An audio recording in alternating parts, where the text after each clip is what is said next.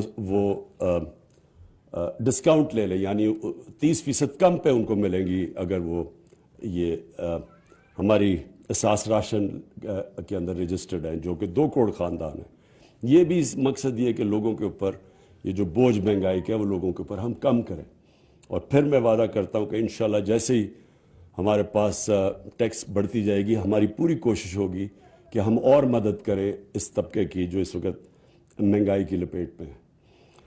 اور پھر جو ہمارا ہیلتھ کارڈ ہے، یہ اتنا بڑا پروجیکٹ کہ ہر خاندان کو، اور یہ جو صوبے تحریک انصاف کے ساتھ ہے، سوائے سندھ میں ہر خاندان کو انشاءاللہ اس مہینے کے آخر تک ہر پاکستان کے خاندان کو ہیلتھ کارڈ ملے گا، جو کہ 10 لاکھ روپے کی ہیلتھ انشورنس ہے۔ یہ اس لیے ضروری ہے کہ ہمارے غریب گھرانوں کے اندر کئی دفعہ بیماری ہوتی ہے، بچے بیمار یا ماں باپ بیمار، تو صرف اس لیے علاج نہیں کروا سکتے کہ گھر میں پیسہ نہیں ہے۔ اب اس سے یہ جو ہمارا ہیلتھ کارڈ ہے، یہ کسی بھی ہسپتال میں جا کے ایک پاکستان کا غریب خاندان اپنا علاج کروا سکتا ہے۔ اس کا مطلب کہ پرائیویٹ ہاسپٹلز میں جا سکتے ہیں، جہاں آج تک ایک غریب گھرانے میں کوئی سوچ بھی نہیں سکتا کہ پرائیویٹ ہاسپٹل میں جائے۔ مجھے ڈاکٹرز ہاسپٹل کے کوئی مہینہ پہلے ڈاکٹرز ہاسپٹل کے چیف ایگزیکٹو نے ٹیلی فون کیا اور کہا مبارک کو پہلی دفعہ ہیلتھ کارڈ کے اوپر ہارٹ ٹرانسپلانٹ کیا ہم نے ڈاکٹرز ہاسپٹل میں، پرائیویٹ ہاسپٹل میں۔ تو انشاءاللہ یہ ہمارا سب سے بڑا انیشیٹو ہے۔ اور یہ آپ کو، کیونکہ میں تو ساری دنیا پھرا ہوں، آپ کو حیرت ہوگی کہ یہ پیسے والے ملکوں کے اندر بھی یونیورسل ہیلتھ کوریج نہیں ملتی۔ امیر ترین ملکوں کے اندر بھی ہر کسی کے پاس گورنمنٹ مفت ہیلتھ انشورنس نہیں دیتی، یعنی پیسے دینے پڑتے ہیں ہیلتھ انشورنس کے لیے۔ یا ہم سب کو مفت ہیلتھ انشورنس دے رہے ہیں۔ اور وہ اس کا مقصد آخر میں یہ ہے میرا کہ ہمارا ملک وہی مدینہ کی طرز کے اوپر ایک فلاحی ریاست بنے۔ فلاحی ریاست ایک سب سے مہذب معاشرہ، میری جو زندگی کا تجربہ ہے وہ ایک فلاحی ریاست ہوتی ہے۔ میں جب اسکول میں تھا تو میں جب برطانیہ گیا پہلی دفعہ، تو زندگی میں پہلی دفعہ میں نے ایک فلاحی ریاست دیکھی۔ تو وہ مجھے کبھی میں وہ بھولا نہیں کہ کس طرح وہ انسان کی زندگی کی قدر ہے وہاں، اس کو کس طرح پروٹیکٹ کرتی ہے ایک ریاست۔ تو وہ، اور پھر ہمیں پتہ چلا کہ یہ تو مسلمانوں کی مدینہ کی ریاست سے ساری دنیا میں پھیلی ہے فلاحی ریاست۔ پھر ہمیں پتہ چلا، ہم سمجھے کہ یہ مغرب میں ایجاد کی گئی ہے، یہ مسلمانوں نے فلاحی ریاست پہلی دفعہ شروع کیا تھا دنیا کی تاریخ میں۔ اور ہمیں افسوس سے کہنا پڑتا ہے کہ آج مسلمان دنیا میں بہت کم ملک ہیں جو کوشش بھی کر رہے ہیں فلاحی ریاست کی طرف جانے کے لیے۔ تو میں آخر میں ثانیہ آپ کو اور آپ کی ٹیم کو آج اپنے ملک کی طرف سے خراج تحسین پیش کرتا ہوں۔